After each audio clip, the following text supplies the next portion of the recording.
You never know what someone's going through in their day to day. It's all meant to It's amazing when you just come full circle. Like sleep on the pavement. Yeah, man. Best part was the crowd.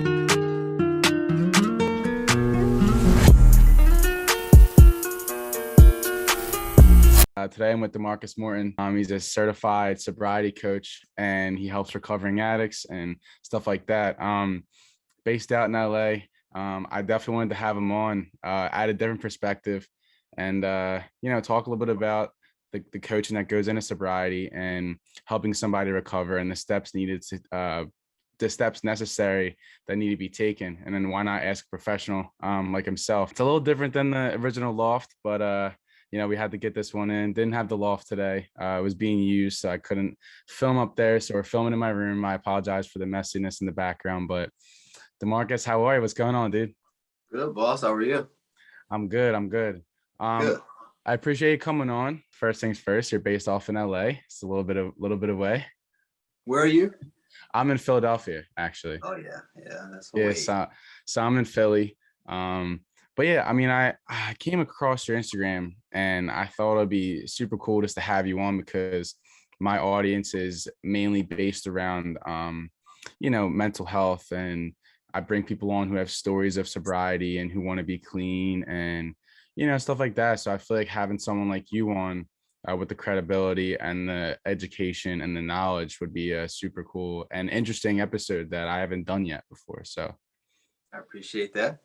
yeah, so I wanted to ask, so how'd you get started in sobriety coaching? What drew you to that? Actually, it's a common question. And I actually didn't apply to work in addiction. Basically, when I was living in Seattle, I met my best friend there, and he moved down to Los Angeles, and I followed him maybe 6 months after that. I'm originally from Ohio, but Okay. I came in 6 months after he did, and I started looking for a job, and I met a friend. He was like, oh, this place called Tarzana Treatment Centers is hiring. So I'm like, okay, well, I'll apply and see what happens. But it was for an addiction counselor position, which A, I wasn't qualified for at the time, and B, I didn't even know what addiction really meant or what it was. I just knew that the population that they were working with was the same population I worked with in Seattle. So I applied and I started talking about the jobs I had in Seattle, and the program that we created in Seattle was actually, we had the contract for drug court. So when I started to bring up drug court to this treatment center in Los Angeles, turns out they also had the drug court contract for the youth facility. So I think they connected that and thought I knew more than I did about addiction and hired. So that's how I actually got into the work, and then started to learn the nature of addiction, and learning it, then my whole family history made sense. And then I started to understand that if I didn't adjust some of my own actions, where my life would eventually lead to. So it was actually one of my saving graces at 26 that I landed that job, because I was able to, again, just to have a different perspective about some of my own family history, particularly my father, who was an alcoholic. Unfortunately, he died of alcoholism at 19, but understanding after the fact, I was able to move from a place from understanding to compassion to forgiveness. So yeah, that's how I kind of got into the field. And once I learned it, I enjoyed the work, and I stuck with it for the next 16 years. We interrupt this episode to bring you a word from our amazing sponsors for today's episode. Cats Dogs Canine is a one-stop shop for all of your dog needs, with training, grooming, boarding, daycare, and more. Located on 35 Mobile Road in Poughkeepsie, PA. Check out Cats Dogs Canine and let them know the LOFT sent you. Hustle and Glow is a luxury mobile spray tan business in the heart of Port Richmond that services all of Philly and its surrounding areas. There are plenty of times people choose not to get a spray tan or have trouble getting spray tans because of the inconvenient travel, no one to watch the kids, car troubles, etc. At Hustle and Glow, we offer a variety of services such as single spray tan sessions, group spray parties, and bridal party spray tan packages, conveniently in the comfort of the client's own home. For more information or to see their work, you can check them out on Instagram at Hustle and Glow, or book them directly through the link below, and let them know the LOFT sent you. The episode is also sponsored by Miranda Emily and her Instagram account, Miranda Emily Hair. She's been a stylist for 11 years, working at Renee Fox Salon in Feasterville by the Buck Hotel. Specializes in blondes, extensions, and all of your female hair needs. Once again, you can find her in the link below and let her know the LOFT sent you. Last but not least, this episode is also sponsored by Ryan Tagalamonte Realty. Looking to capitalize on the upcoming post-summer surge in the real estate market, Ryan Tagalamonte, a local and licensed realtor in Pennsylvania, is here to help. Ryan and his team as Century 21 veterans in Newtown have recently been rated as a top 3 highest producing Century 21 group in Pennsylvania. As an investor purchasing properties in Philadelphia, Ryan understands the complexities of the market from a consumer's perspective, offering clients help with buying, selling, renting, or investing. Ryan works diligently and efficiently to find your dream home or to sell your current home at top dollar. If you're ready to take a dive into the market, contact Ryan today at 267-344-6914 or find him on Instagram or Facebook at Ryan Tagalamonte Realty. And back to the episode. Wow. So your father passed away at 19 years old. 19. Oh man, I'm sorry to hear that. So I'm guessing your father is kind of what drew you in a little bit and kind of what kept sort of an inspiration in a way. No, we didn't have a Or good just, relationship actually, okay. because he was an alcoholic and he wasn't much part of my life. But again, understanding addiction and alcoholism, that let me know exactly what was happening, right? It gave me more insight about his thinking, the mispromises, et cetera, et cetera, et cetera. So he didn't inspire me to get into the field per se, but he certainly, it certainly made sense after, for sure. You know, so because there's some things that come with alcoholism, right? There's a lot of consequences that comes with that. And I received many of those consequences, you know, so yeah. Right. Is that was that the only history of alcohol or drug abuse in your family, your father? Actually, no, everyone. So everyone. My grandmother stopped drinking before I was born. My mom, she certainly had her issues with substance abuse when we were kids. In retrospect, again, learning all of this later, you know, I remember growing up, there was always, we're going to go do this on the weekends, but mom would sleep on the couch for hours on a Saturday afternoon, basically, you know, hungover. So I remember a lot of those small mispromises and not understanding at the time when we're kids. But when I started to learn addiction and alcoholism in retrospect, it all started to make sense. And my uncle, who was actually one of my first bullies, if you will, he was addicted to crack cocaine. And so growing up, he was very abusive towards me and actually just me, not anyone else. And there was different reasons for that. But so it impacted basically everyone in my family, some kind of form or fashion. But yeah, and then add to that, growing up in an environment where addiction and alcoholism is kind of normalized, it was just everywhere. So, what do you think are some of the common themes you saw in someone with alcoholism? Well, lack of follow through, that's for one, you know, between dad and mom, the follow through, we're going to do this, try this. But when it came down to it, alcohol took priority, and there was always maybe something missed because someone was hungover or not present or was under the influence. So one of the most common themes I saw was just the mispromises growing up as a kid. But again, as a kid, you don't really understand what's happening. But I think that would be the biggest one. You know, and also just a shift in behavior when someone is under the influence versus who they are when they're not under the influence. So those two things would be two things that stand out to me most. Okay. And when you're coaching these people, so explain the process. So do people reach out to you and just ask for coaching, and you have sessions like Zoom sessions, or you do anything in person as well, or how does it usually work?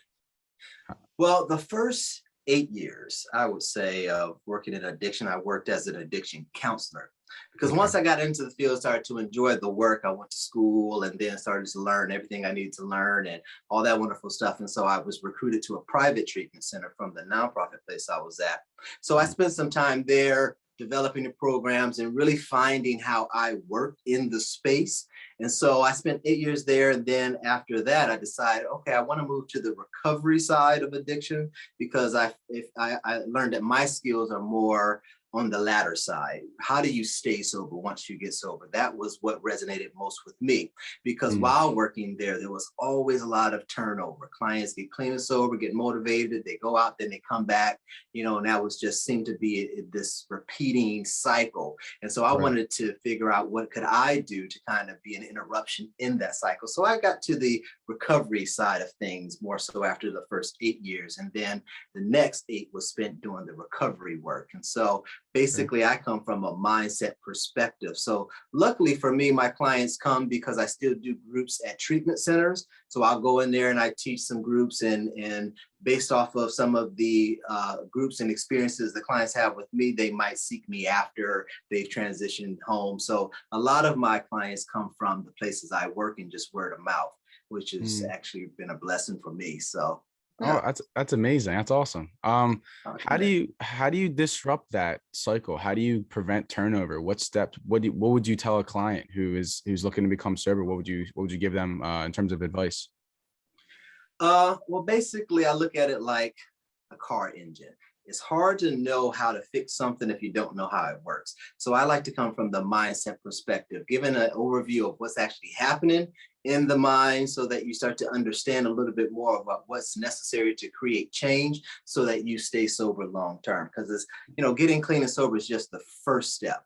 But unfortunately, that doesn't change the negative thought processes and the limiting beliefs that ultimately led to the use in the first place. So I come from the mindset perspective of just laying that basic groundwork of how mindset works, of course, with the tools of, for coping skills and etc. But that's really my focus, because once the mind changes, once you change how you think, how you feel changes, and once how you feel changes, then you don't need to escape with substances.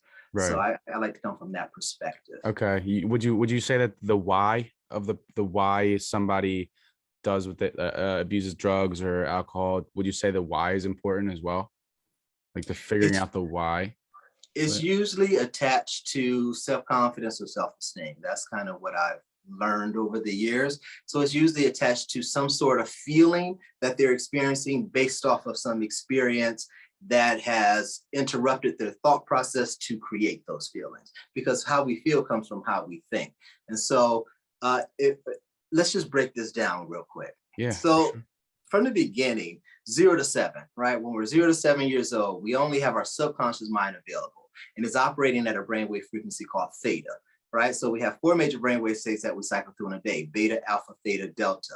So but the first 7 years, we're in that third one, theta. Now, this is when the subconscious is most impressionable.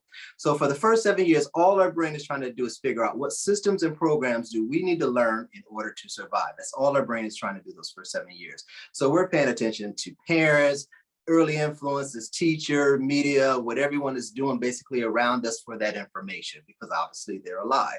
So based off of all of that information, we began to form our own beliefs and our perceptions. Now, unfortunately, if there's been some trauma or some negative experiences, we sometimes adopt beliefs that limit us. And there's 2 that limit us most. The first one is, I'm not good enough, which is wrapped up in our fear of failure. The second is, I won't be loved, which is wrapped up in our fear of rejection. Now, these beliefs become a part of our subconscious mind and our programming system. Now, there's a few things to note about the subconscious mind. Number one, the subconscious mind is 10,000 times more powerful than our conscious mind, which is in part makes change difficult, because you don't get what you know, you get what you believe. Second thing is the subconscious mind does not think. It only runs the programs, likely the ones we've adopted from an early age. And the third thing that's important to note about the subconscious mind is responsible for how we think and what we do. Not what we think, because it doesn't think, but how we think.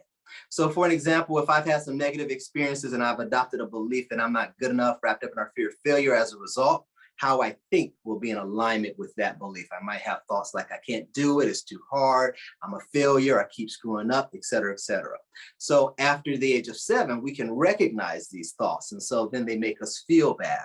So the belief, I'm not good enough, influences how I think about myself. And then those thoughts influence how I feel. Now, whenever we have undesirable feelings, anxiety, depression, sadness, the brain starts to think that we're being threatened, because the brain's primary job is to survive. So when we have those undesirable feelings, the brain says, well, what did we learn from those first 7 years that we can apply to what's happening right now with us? So if you grew up in an environment where people drank to cope with their undesirable feelings, there's already a program there that will become a viable solution for you. Say, for example, if you grew up in an environment where people, when they were angry, they yelled and screamed, that was their way of communicating. There's a program that your brain is, made a note of, and that becomes a viable solution for us as well. So basically, whatever we observed usually becomes a part of our own coping behavior. So of course, there's always an exception to the rules. So how we feel influences what we do to manage those feelings. And the brain always wants to do what's fastest. So drugs and alcohol work like a charm, right? So the outcome, unfortunately, of the behavior then reaffirms the self-limiting belief. So now you have the belief, I'm not good enough, I can't do it, make me feel insecure or sad, whatever that is. And then we cope with that with the behavior, using or drinking. The outcome of that behavior then reaffirms that belief. And this is what is called a neural pathway. And basically, it's just a program of the subconscious. So our job is to become aware of what are these programs that we're running in the background of our subconscious, because 95% of our day is spent in the subconscious, is really our epicenter for how we show up in the world. So we got to get clear about what are some of the programs that you're running, and then how do we begin to change those programs? Because when you think differently, then you feel differently. And when you feel differently, you don't need to escape with substances. But it's not an easy thing to do. And there's a couple of reasons that makes it more difficult. The first one is called confirmation bias. Confirmation bias basically says, whatever I believe, my brain will always look for the evidence to validate that belief. Right. So if I don't believe I'm good enough, I'm going to point out all the time that I didn't do something well or I failed. Right. Which then continues to diminish my self-confidence. For example, the other one, I won't be loved, fear of rejection. Then I'll point out all the times I have bad relationships, or people will maybe be talking about me, or I perceive them to be talking about me, etc. So again, I notice all of these things consciously, and then the rejection begins to diminish self-esteem. Right. So once you have this low confidence and low self-esteem, again, the brain kicks in and says, we got to get over these feelings quickly. What works? What did we observe? And so confirmation bias is one of the reasons why change is difficult. And the other one is a term called cognitive dissonance. Cognitive dissonance is when we're moving from one identified belief to another. So if I don't believe I'm good enough, and then I'm starting to do the work to believe that I'm good enough, the psychological stress that we experience between that, again, triggers that self-defense mechanism and says, the brain says, you know what, this is a little chaotic, this is a little overwhelming. Let's just do what we know how to do, what's familiar to us, even though it's chaotic consciously, subconsciously, the brain always wants to do the same thing and what's been familiar to us all along. So those two things make it difficult to really start to reprogram some of these old neural pathways, but of course, it's not impossible. So over the years, what I started to discover is there are three key areas that I like to focus on that I help my clients to develop so that they can begin to, A, shift those self-limiting beliefs, and B, begin to show up differently in their own lives. So the first area is self-awareness. We got to understand how the mind is working. Because if I understand if I'm feeling anxious, my thoughts are going to accompany that, I can be objective about those thoughts and not give in to them. Right. So we have to have some awareness about our programming and the biases that we're holding. The second area that we want to focus on developing is self-confidence. Self-confidence is often used interchangeably with self-esteem, but they're not the same thing. Confidence is not a personality trait, it's more of a skill. So confidence is developed through things that you know how to do well. We really only feel confident in the things that we know how to do well, like driving a car, riding a bike. But you can do those things and still feel really crappy about yourself. So confidence and self-esteem are separate. Right. And the more you develop confidence, because it's a skill, the more you begin to minimize that first self-limiting belief, I'm not good enough, which is wrapped up in our fear of failure. All right. So the third area I like to focus on is self-esteem, how you feel about who you are, your value, and your worth.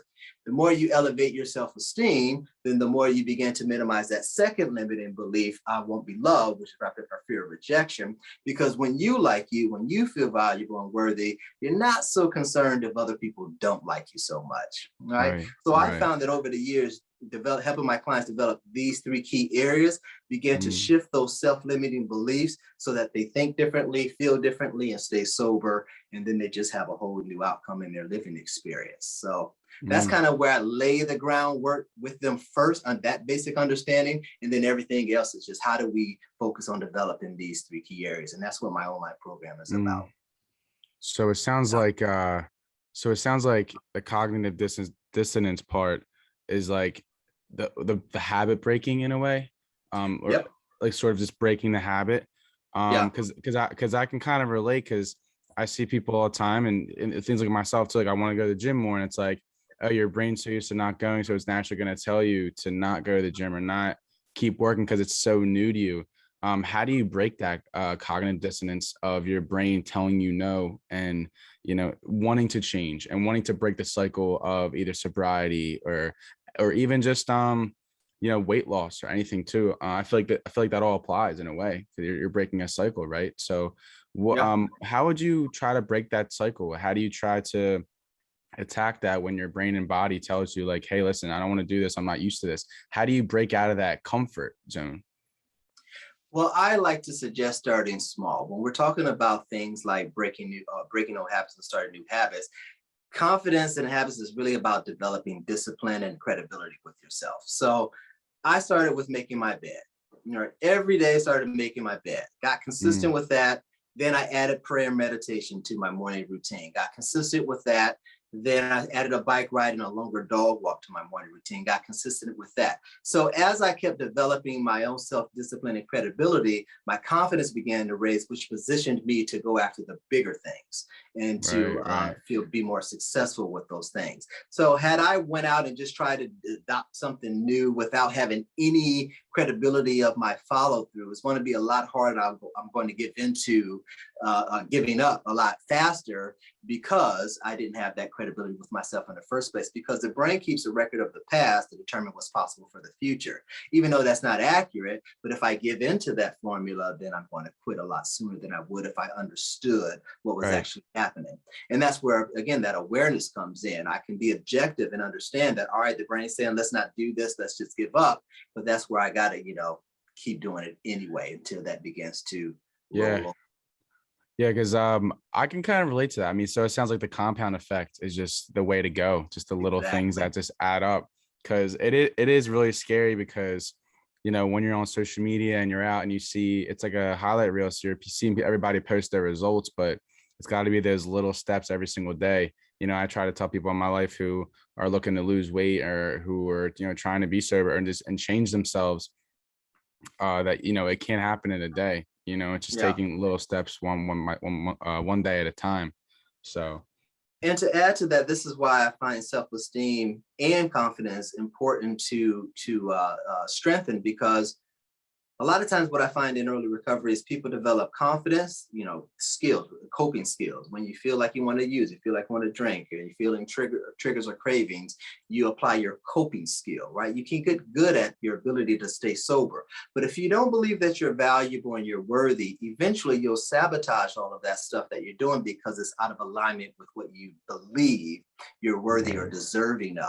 So also, while you're developing those new external habits, you also have to change the internal dialogue of your self-esteem so that you can keep the stuff that you're working on developing, or else you'll sabotage it because, again, it's out of alignment with your internal mapping. I have it written on my wall in my room. She always says, when you change the way you look at things, the things you look at change. And, so how could somebody begin to build that confidence? Because I have some things I want to chime in on as well, but I wanted to ask the professional, how would you walk up to somebody and tell them or show them what are some steps to help build your confidence and boost your confidence? Start with making your bed. Yeah. Okay. Yeah. The same, like as you mentioned, the compound effect. Just starting there. Right? You got to develop that self-credibility with yourself, because when you have that, and when you know that you can trust your own self, you're more apt to take on bigger things and follow through with them a little bit more. So, and also, again, focusing on the self-limited belief, I'm not good enough, which again is wrapped up in our fear of failure. Because once you start to develop that, your perception of failure changes. You don't look at failure as a bad thing, you look at it as a learning thing. It's just now more information that you can use to apply and get a different result moving forward. So, it's the external work, but the internal dialogue that is equally as important. Yeah, I think the fear of failure is what holds most people back. It's the fear of, like the fear of going back to halfway house, or the fear of going back to eating, or the fear of getting made fun of. It's like something with, something I personally struggled with when I start making my videos and podcasts and music. It's like there's always that fear of like, oh, what if it's not good enough, or what if it's not going to happen? Then you kind of realize over time, like you start to build one episode, one video, one mistake at a time, and over time you start to get really confident, and you start to build that self-image that you kind of always wanted for yourself, you know. So I guess for the people listening, it's like coming from me personally, just throw everything out the wall and just see what sticks. You know, the fear of failure to me is a myth, because once you start to pursue something you're passionate about, you have to have that self-awareness to realize like you're not going to be the best at it in the beginning, but you know, you've been doing this for so long, and now you're a professional, certified coach, and it's like in the beginning you were just you kind of were given the job, and you're like, okay, and then you know, you're able to turn that into something way bigger than yourself. So I guess for people listening, that's a really big step too, just to realize that the fear of failure is a myth, because what's the worst thing that can happen if you fail, you know? Yeah. Just go You have back to be at it willing again. to change those beliefs, particularly if the evidence demands it, right? So another thing you can do is start to pull up the evidence. Look at the things that you've been able to do thus far. You know how to ride a bike, you know how to drive a car. It doesn't matter how remedial it might sound. These are things that you've done and skills you've developed. It's the same formula. You keep practicing and practicing and practicing until you feel comfortable doing it. And once you feel comfortable doing it, it comes out of your conscious effort zone and then just becomes a subconscious habit, because your brain wants to keep that 5% awareness that we usually have to make decisions and, you know, all those wonderful things, and just make everything else a habit. So repetition is really the key. Yeah, and I guess you're kind of just deconstructing your subconscious to build it back up, right? Because that's what it sounds like. You're kind of just rewiring your brain, right? Exactly what you're doing. And I've been hearing about stuff like the 12 steps and stuff. So what are some of the steps that people take when they're first starting to get sober and get clean? Well, the 12-step program is specifically for AA, Alcoholics Anonymous. Yeah, not everyone subscribes to the 12-step program. Like something like recovery coaching, it doesn't subscribe to any particular program. It's just additional support. It's its own support. So those who are in the AA program or the NA program subscribe to the 12-step model. So that's a separate recovery focus than what I focus on. Now, a lot of my clients do go to 12-step meetings, and I've gone to their meetings and given them cakes and chips for their accomplishment. But it's recovery coaching doesn't impede upon that work. It's just a different work. So, you know, the steps are something a sponsor will work, you know, with each client through. That's not something I actually do. Okay. What would you say is your biggest philosophy when getting clean? What's your number one philosophy? Let's see. I guess my biggest philosophy would be who you are in active addiction isn't who you are when you're clean and sober. Right? Because there's this thing called addictive thinking. So basically the model that I described of how we all think. Now, if the coping behavior is substance abuse, what begins to happen once drugs take over and you become addicted, then the drugs begin to think for you, because at that point your brain has become hijacked. And so once you get clean and sober and arrest all of that, then you default, unfortunately, back into that negative thinking pattern that led there in the first place. So in the active addiction phase, all of the thoughts are illogical. They're not rational. You make decisions and choices that you normally wouldn't make, but the guilt and shame still remains because they're people, right? So one of the biggest things I try to help my clients understand is who you are under the influence and versus not under the influence are two different ways of thinking. So they're almost two different people. Now that doesn't absolve you of the actions and behaviors, but it at least gives you some sort of understanding. And when you have understanding, again, as I mentioned with my dad, that leads to self-compassion, that leads to self-forgiveness, and then you begin to free up yourself a little bit more. Okay. How important is it to somebody in recovery to just learn to forgive themselves and forget the past mistakes that they've made? Well, you won't forget the past mistakes. You want to be mindful of them. You don't forget. I won't say forget. I guess I'll just say be able to move on from them. It's like any other lesson. You learn from it, right? You learn from it, you take it for what it was, and then you try to do better. You know, there's a step in the AA program, well, it's like a 13 step, if you will, it's like living amends. basically you're doing the corrective work. You're living differently than the choices and the decisions that you made. So it's more like a living amends, if you will. So yeah, it's just taking what you've experienced and applying it to your betterment, and just making sure you don't do it again. But Okay, nice. That's awesome. What's the so for, let's say there's somebody watching who may feel as if they have a problem, may feel like they're struggling with some sort of addiction. What would you say is the first step to them getting better, or to at least getting on that path to sobriety?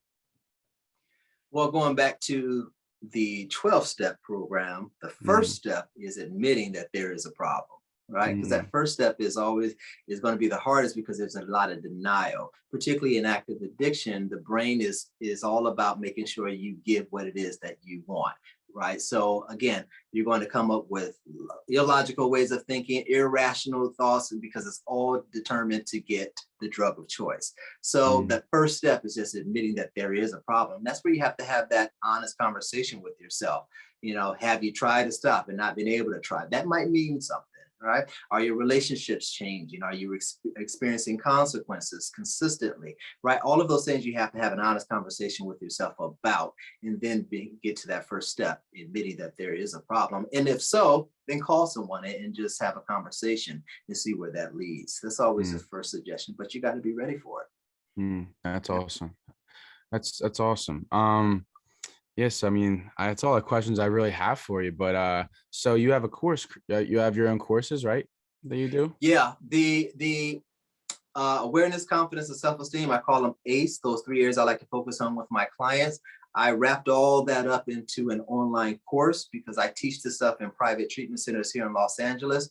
But I started to get so much feedback about it that I wanted to make it more accessible to other people. So I put all the videos together, wrapped it all up in the course, and I put it online, where people who might not be able to access treatment, or just want some basic information about mindset, and then developing these 3 areas and on their own anyway, then they can obviously download my course at mindsetrecovery.com. I got you, man. That's awesome, man. I appreciate that, man. I guess one last question. So for somebody who may have broke the cycle and have started using again, or have relapsed, what's a one piece of advice you can give to them? Growth is non-linear. It's not a straight shot. There's going to be some ebbs and some flows. There's going to be some peaks and valleys, but you just got to keep going. Like, if you fall short, you got to get back up and you got to keep trying it. Right. And that's just going to be with anything. None of us are going to make it without some sort of perceived failure or some error along the way, even if it is a relapse. You just got to get back into the work, and then just try to go a little bit stronger, a little bit harder the next time. So, yeah. Okay, cool. Well, dude, thank you so much for coming on. I just wanted to, this is a very unique episode, very special episode. It's because the first one is not in the loft, or the second one, but this was an episode I feel like could really help a lot of people, and I saw you on Instagram. I was like, yeah, you'd be a perfect person to reach out and listen. I saw your Instagram. I love it. It's very inspiring and motivational. And if you guys want to check out his courses, I'll have them linked below in the description.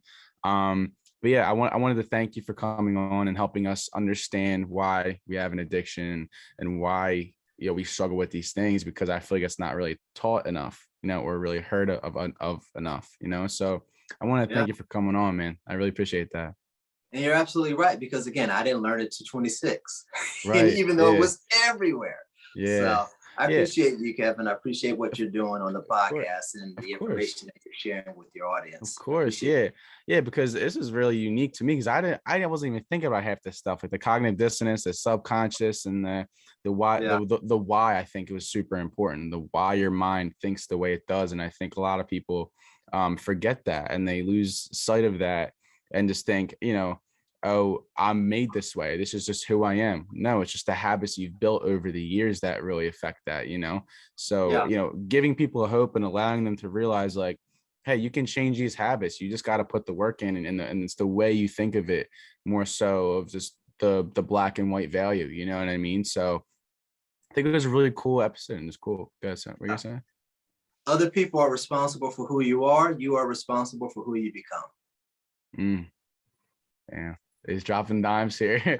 As repeat that again. Repeat that again. Yeah, right. Because as I mentioned, the first 7 years, we're just taking in everything. So other people are responsible for who you are, but you're responsible for who you become. So essentially all that means is that of all that stuff in our belief system, what do you want to keep? What do you want to get rid of? What do you want to change, right? Because those first 7 years, we're just a combination of everybody else's perceptions and beliefs and ideas and values.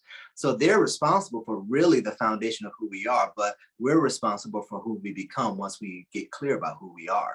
So it's one of my favorite quotes. That's a great quote, actually. I'm gonna have to take that one. That's a Put good on your one. wall next to grandma's quote. I'll write it right up on my wall. No, that's a really good quote. I mean, it is true though, because I feel like this is like super important even after like high school and college, when you truly are like, you know, you're not in cliques anymore. You're not surrounded by those people anymore. It's like you can be whoever you want to be, and that's a super important thing. And another thing you mentioned too is that not everyone's journey is linear, you know, and it's the comparison is the thief of joy. You know, comparing your life to another and comparing your journey to another is just not fair to you. So if to those struggling with an addiction, whether it's eating, alcohol, drugs, anything really, it's like super important to realize that as long as you put the work in, you know, keep your mind right and just keep pushing. And eventually I'm one of those people who believes that good things happen to people who put in the effort and who truly want the best, you know? So yeah, absolutely right. But yeah, DaMarcus Morton it's a great episode. Thank you so much thanks for coming on. If I'm in the LA area, I would love to come out and say what's up. What part of LA are you in? I'm in the Valley, the hot part. Oh, all right. Yeah, because I stayed in Burbank 2018. I lived there for the summer for an internship. Valley, so I love Burbank. I love that area. It's so nice. It's actually developed a lot over the last few years. So it's a cool little area. Yeah, I've been thinking about moving to LA recently. My friends are there, but you know, everything with COVID kind of twisted everything, turned it on its head. But see what happens. But dude, I would love to keep in touch. I would love to collaborate on more things in the future. Yeah, and definitely your philosophy that you've accrued over the years is super important to help show other people, because I feel like I've got educated today, you know, just on the way the mind thinks. And you know, it's episodes like these I have that are really nice and just people can take notes on, people are going to sit and listen to and learn a lot from. So I really appreciate you coming on, man. Man, I appreciate you having me, Kevin. Of course. Well, all right. Well, this is the Loft episode 27. I'm Kevin Nichols. That's DaMarcus Morton. And peace, guys. See you.